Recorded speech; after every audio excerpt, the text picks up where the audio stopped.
நெல்லை மாவட்டம் மானூர் அருகே களக்குடியில் மான்களின் அட்டகாசத்தால் பல ஏக்கர் பயிர்கள் சேதமான நிலையில் பாதிக்கப்பட்ட விவசாயிகளுக்கு உரிய இழப்பீடு வழங்க விவசாயிகள் கோரிக்கை விடுத்துள்ளனர். இதுகுறித்து விவசாயிகளுடன் நமது தென்மண்டல செய்தியாளர் சுடலைக்குமார் நடத்திய கலந்துரையாடலை தற்போது பார்க்கலாம். நெல்லை மாவட்டம் மானூர் தாலுகாவிற்குட்பட்ட களக்குடி பகுதியில் சிறு பயிர்களை பயிரிடக்கூடிய விவசாயிகள் மான்களின் அட்டகாசத்தால் மிகப்பெரிய பாதிப்பையும் இழப்பையும் சந்தித்திருக்கிறார்கள். இது குறித்து நம்மோடு பேசுவதற்காக இந்த பகுதியை சேர்ந்த விவசாயிகள் இருந்திருக்காங்க. அவரிடம் கேட்கலாம். அண்ணாச்சி வணக்கம்.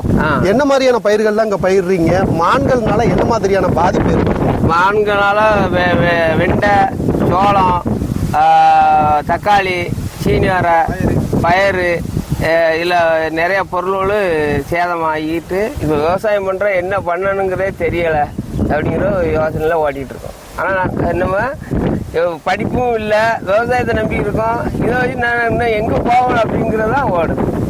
இல்லை, நீங்கள் முக்கியமான பயிர்கள் நெல், வாழையெல்லாம் பயிராமல் இந்த சிறு பயிர்கள்லாம் பயிரிடுறீங்கல்ல, இது வந்து எந்த அளவு கஷ்டப்பட்டு நீங்கள் பயிரிடுறீங்க?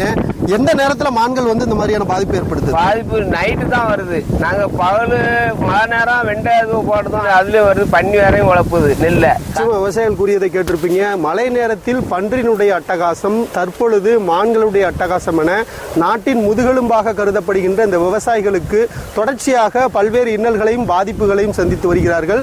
உடனடியாக தமிழக அரசு இதற்கான இழப்பீடு, அதாவது பாதிக்கப்பட்ட பயிர்களை இங்கு வந்து நேரில் பார்வையிட்டு அதற்கான இழப்பீடுகளை வழங்க வேண்டும். தொடர்ச்சியாக பாதிக்கப்படக்கூடிய விவசாயிகளுக்கு இந்த மான்கள் இங்கு வராமல் தடுப்பதற்கான அந்த நடவடிக்கைகளும் எடுக்க வேண்டும். ஏனென்றால் அருகில் உள்ள சமூக காடுகள் அனைத்துமே சோலார் பேனல் உள்ளிட்ட பல்வேறு நிறுவனங்கள் வருவதன் காரணமாக இந்த மான்கள் அங்கிருந்து மாறி இந்த விவசாய நிலத்திற்குள் வரக்கூடிய ஒரு சூழல் ஏற்பட்டுள்ளது. எனவே அரசு இதற்கு தக்க நடவடிக்கை எடுக்க வேண்டும் என்று விவசாயிகள் கோரிக்கை வைத்துள்ளார்கள். ஒளிப்பதிவாளர் வள்ளிநாயகத்துடன் எம் சுடலைக்குமார், நியூஸ் 7 தமிழ், திருநெல்வேலியிலிருந்து.